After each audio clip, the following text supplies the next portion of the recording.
Okay, we've just finished this one now.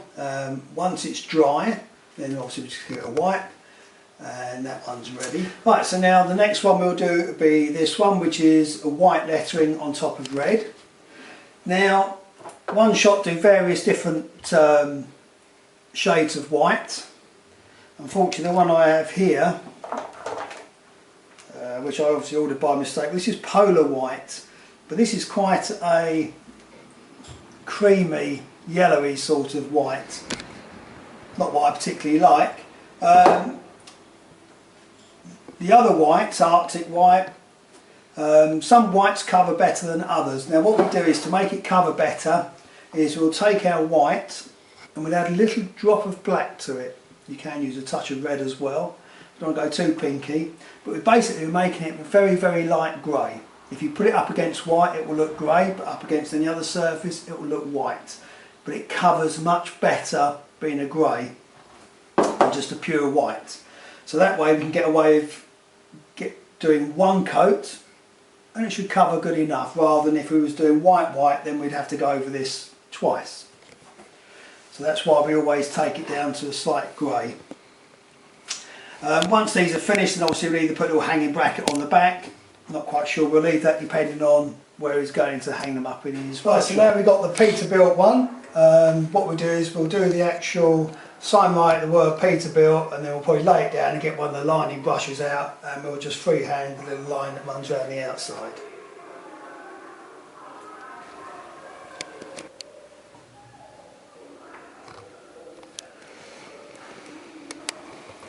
Right.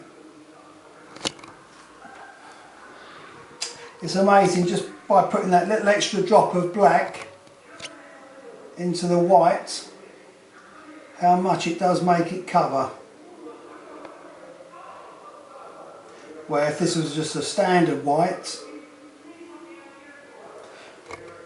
we'd probably have to give it 2 coats.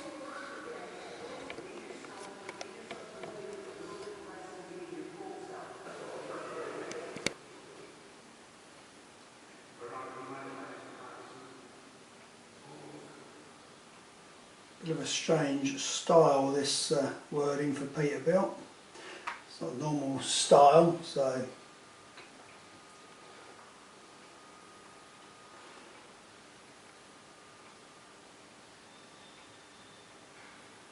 just adjust it slightly.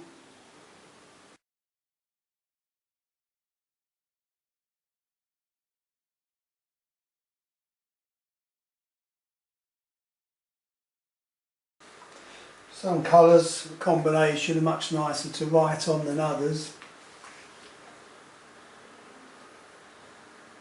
Red on yellow, blue on yellow always seems to be a nice one to combination.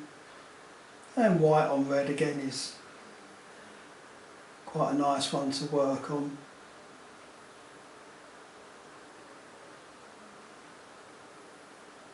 Unfortunately my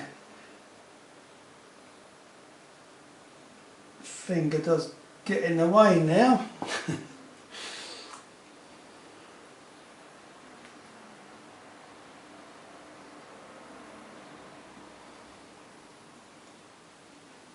But hey, if I can do it, then there's no reason why you can't do it.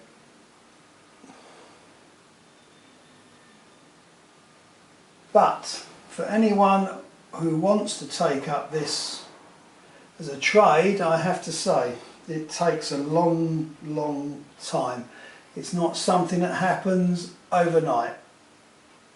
It took me 3 years before I was allowed to even put a brush on the side of a vehicle. So, as I say, it's something that, you know, don't give up. It's quite nice when you finally get to grips with sign writing, when you finally feel you've cracked it. But it's a very, very difficult one to get into.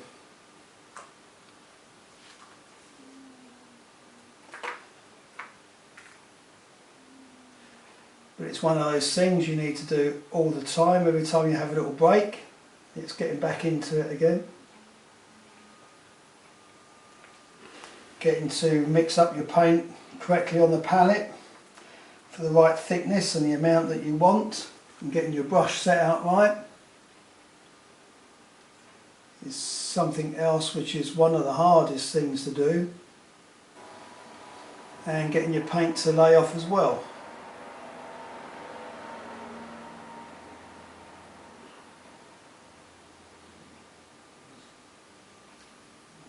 Obviously on some of our work we do use fine line tape, 1/4 inch tape, which we'd probably do top and bottoms of our letters. It just makes it easier and quicker.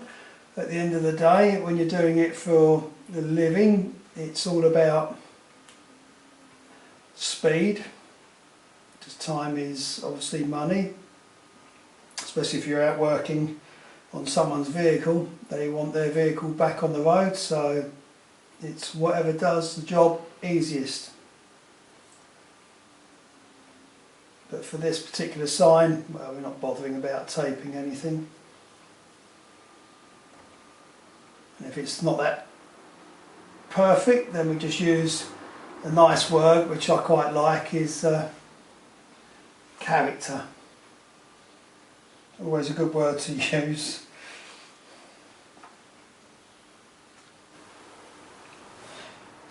When you're sign writing, for the people who are new to this, it's all about twisting your brush into the corners.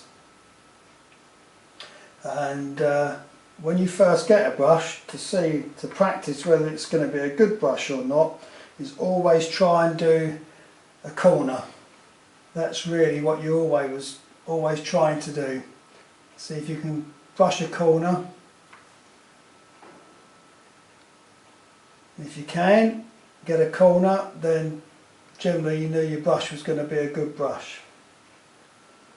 If you can't do a corner, then the hairs on the brush is not very good. So you really want to leave that brush alone. So you should always, well, you used to be able to always try your brushes before you bought them. As I say, things have changed a lot since them days.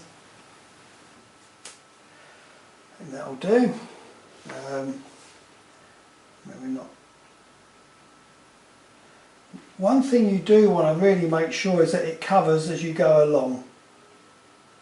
Because at the moment, once you finish, your paint starts laying off. And the last thing you want to do really is sort of go too far back over your lettering, because then you find you're going to leave brush marks where it's too tacky. So you really want to try and keep a check as you go along. Now, it's not brilliant, it's not perfect, but it is just a shed sign. I think obviously you have different levels of what you do. But I've just been told now I'm chatting too much. We just get this the little dot finished now, and then that's it done, other than the pinstripe. And we'll get it on the bench,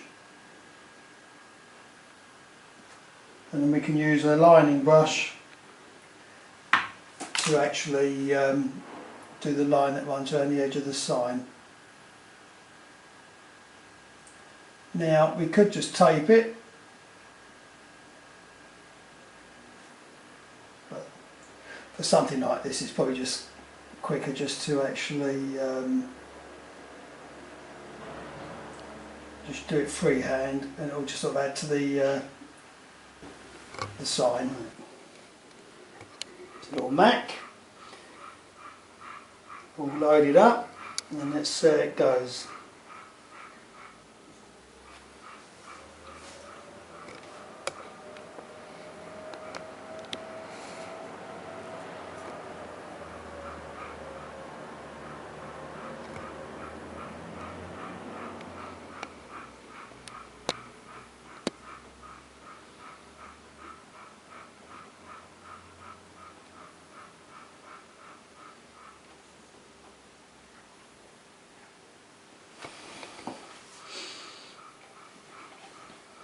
Now, I'm not really a fan of these little dagger brushes.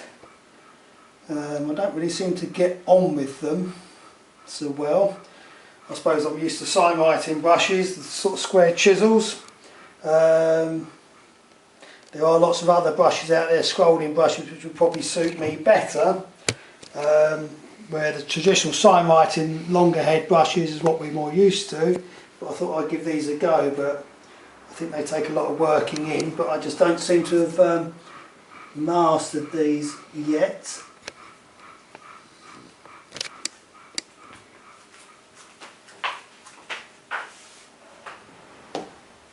Oh, stuck my finger in it.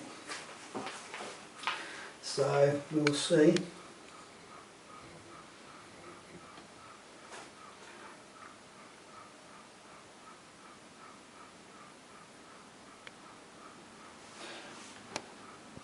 As I said before, when you're working on, not giving chance things to dry, it would be easy if I let the sign dry first before I line it, but we're a bit impatient.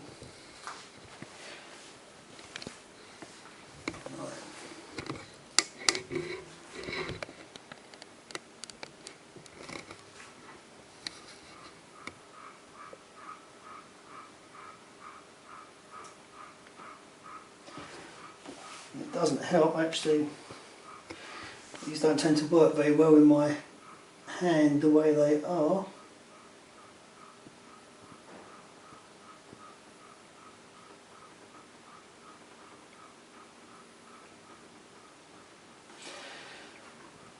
Trying to get a little bit.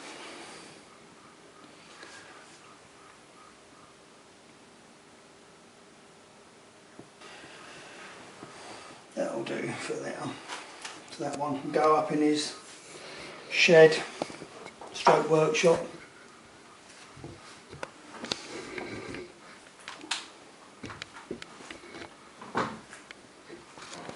Right, now goes to the, what do we do after we've used our brushes? Right, there's lots of people buy lots of products for their brushes. Let's get rid of that chair. Now for me, all we do is we get, these little drinking cups actually are quite good, they seem to be pretty much thinner proof, all sorts really. So what we do is we've got some white spirit in here and we're just literally just washing the paint out of the brush. Obviously we get a bit of tissue.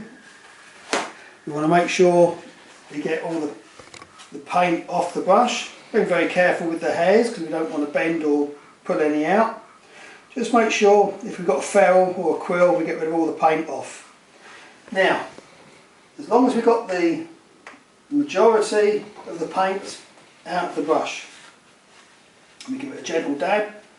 So there's our brush. Now, what we do, no secret ingredient, we have a tin, and what we've put in here is a little bit of grease, and we've reduced the grease down with a bit of oil. So you end up with this very light sort of consistency. And all we're doing is we now just get it in. Now you can see the white spirit and the paint that's up there in the root of the brush. We'll actually get it in, squish the grease in there and work it in there. You do not need necessarily to get all of your paint out of the brush, but as you work that grease in, now the grease is basically like a thick white spirit that doesn't dry. So by getting that all worked in there, that brush now, we can put it away and that will stay several years. It will not dry out and the paint in there will not dry out. And then when we come to use it again, all we'll do is we'll just pick up some white spirit, we'll just wash the grease off, clean it and then put it back to work. That is really it for looking after your brushes. You've no need to spend on all sorts of fancy cleaners, anything like that, or brush oils, just a simple bit of oil and grease mixed together. If you have it too thick, obviously as you're pulling it through the hairs, you don't want to be pulling the hairs out of the brush, so that's why we thin it down with oil. You don't want it too thin, because then if you have it too thin, then what will happen is the oil eventually will run away or dry out. Where if it's just at that sort of consistency where the brush will hold its shape. If it was oil, it would probably change, and that way we can just put it away and it will stay like that.